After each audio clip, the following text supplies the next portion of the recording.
Howdy everyone, I'm your host, Bruce Hutcheon. I wanted to say thank you for joining me on the very first episode of Whitetail Rendezvous. We were excited about producing a series of 25-minute episodes 5 days a week for the whitetail community. I will be interviewing some of the most knowledgeable, interesting, and dedicated whitetail individuals in the country. We will be sharing their stories, their lessons learned, and their passion for whitetails. Whitetail Rendezvous will be waiting for you on your way to work, doing your cardio, taking a break at lunch, or on the drive home. Actually, anytime you want to tune in works for us. Interested? Listen on to gain some additional insight into the show and a little about your host, Bruce Hutcheon. First, we will be sharing a brief introduction of the day's guest. Immediately following, we will be giving their best hunting tips, something you can take away and begin building or adding to your own personal hunting journal. We will spend the next few minutes talking about their why. Why do they love hunting whitetails? Next is the part that separates the good from the great. The lessons learned last season that made them a better hunter. Yes, we all mess up on a hunt, get busted, forget stuff, or sometimes simply off our game. Sometimes lessons learned are the best lessons of all. We will go into depth about what led up to the situation, and then what steps they took so that would never happen again. Each of us has had that aha moment. You know that you know that you know. Something just clicks in your mind and all of a sudden you got the answer to a puzzle that has bothered the heck out of you for a few days, a week, or maybe even months. Our discussion with our guests will take us through their aha moment.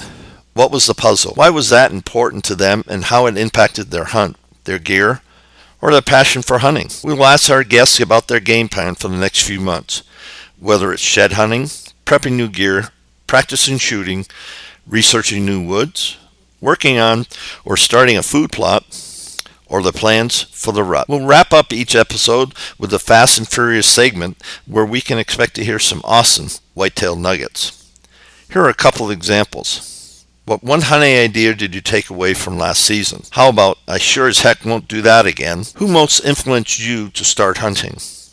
What's the best advice you ever got about whitetails? Who shared that with you? Let's spend a minute or two sharing why Whitetail Rendezvous was created. I retired about 4 years ago and began spending more and more days hunting whitetails. I quickly realized that while traveling cross country to the Midwest from my home in Colorado, I had hours of windshield time to get whitetail smart. How the heck was I going to connect to audio information? Answer, podcast off my smartphone.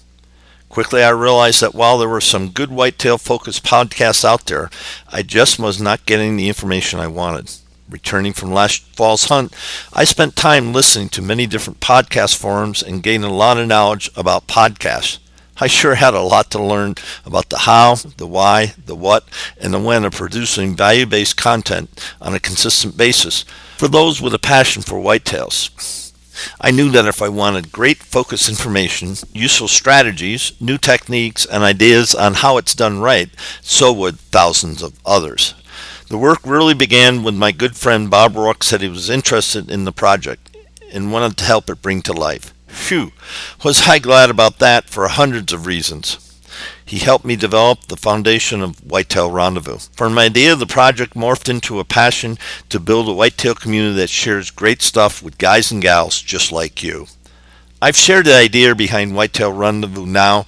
Let me share you some of my background. Hi, I'm Bruce Hutcheon.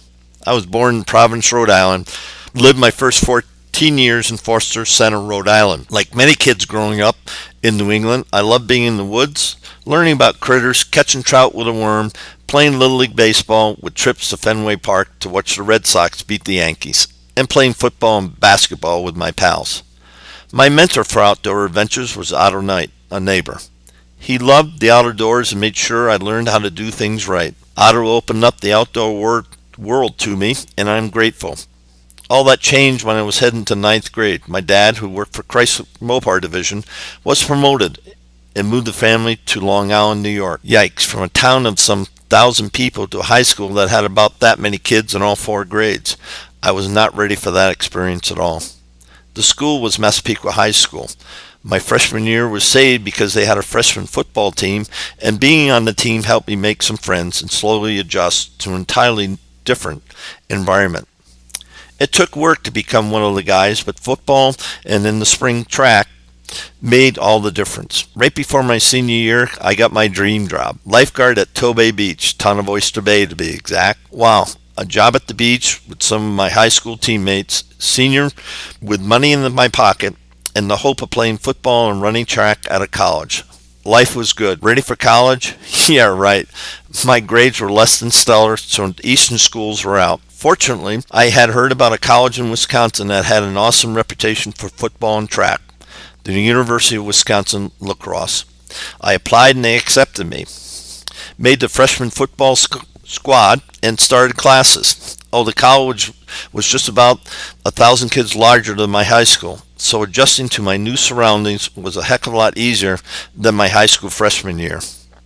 I started out as a physical education major with a minor in history, played football, ran track, and met my wonderful wife, Kathy. Going to college on college loans made it critical for me to work during semesters and all summer. Fortunately for me, I met an upperclassman named Dick Rogers, who owned a bar called the Library. Soon I was studying at the library 3 nights a week, plus every Saturday night. Being from outer state, I was unable to go home for Thanksgiving, so Dick asked me to go to his family home in Union Center, Wisconsin for the holiday. He also said I needed to get a shotgun or a 30-30 because we would be hunting deer on the family farm.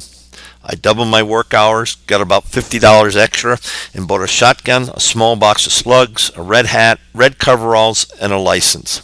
The year was 1966, and I've been chasing whitetails and a lot of other critters ever since.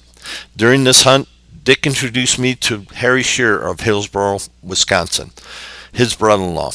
Harry told me stories about growing up deer hunting in Wisconsin, taking trips out west to Wyoming to hunt elk, muleys, and antelope. In the process, Harry joined Otto, sending me on a journey that has covered North America, from Ungava Bay to Iliamna, Pierceland, Saskatchewan to Union Center, Wisconsin, Thoroughfare River in Wyoming to Tesco Lake, British Columbia, and a few more places in between. Late in 1967, my college journey was disrupted by the Vietnam War. I was going to be drafted, so I left college, enlisted in the United States Coast Guard, and headed to Cape May, New Jersey for boot camp. From there, I went to Washington, D.C. to serve in the Presidential Honor Guard for 12 months. Spit and polish 24/7. From Washington, I headed to San Diego Air Station to serve as part of a search and rescue team. My role was that of survival equipment man. I worked with rafts, packed and repaired parachutes, maintained ordnance, and completed rescue operations from the rear door of a Sikorsky HH-3F helicopter. Some interesting and historic moments happened that I will share on future podcasts. Kathy and I returned to the University of Wisconsin La Crosse in January of 1971. I switched majors to business administration. I improved my grade point significantly and graduated with a BS degree in August of 1972. My working career started out with the train company as a sales engineer. I just loved the sales part, but the engineering was just not for me. Fortunately, I found the Research Institute of America, owned by Loris Corp, a publisher, which was later purchased by Thomson Reuters. My career spanned over 30 successful years of sales and sales management. There was a brief but exciting foray into the dot-com world, or I should say the dot-bomb industry, for a few years, but that ended abruptly. Along the way, I completed an MBA degree. I have sat on a couple of conservation and nonprofit boards, Rocky Mountain Bighorn Society and SCI of Colorado. Co-chaired big game banquets for Rocky Mountain Elk Foundation, Springs Freshman Mission, and the Small Business Development Center. Most recently, I was elected to a state delegate to the Colorado Parks and Wildlife Sportsman's Roundtable. My Colorado outdoor experiences have enabled me to be a contributor to GoHunt.com as a Colorado Profile Insider contributor. Last December, an article of mine appeared in the Mountain Hunter, the magazine of the Guide and Outfitter Association of British Columbia. Never one to say I'm done creating new projects. The birth of Whitetail Rendezvous is enabling me to share common interests, hear some amazing people tell their story, bring together a community of listeners with common passions, yet dissimilar backgrounds, all because we love whitetails in the forests, woodlots, prairies, and creek bottoms they call home. Let me say thank you for joining me on this journey at Whitetail Rendezvous. My hope is that even if one episode sparks a new thought, fills in the blank, or creates a new opportunity on the pursuit of whitetails, then it has all been worthwhile. If you find benefit in the podcast and the information shared at Whitetail Rendezvous, then click on the subscribe button, post a review, and if earned, a 5-star rating. That will get you a personalized shout out in an upcoming show. What's in it for you, the subscriber? More free episodes, more big buck nuggets, more techniques and strategies that are proven in the field. Plus, you do not want to miss our special episode covering the rut. Passionate Whitetail Rendezvous community is getting ready to journey with thousands of listeners who are passionate about whitetails. Have a fantastic day.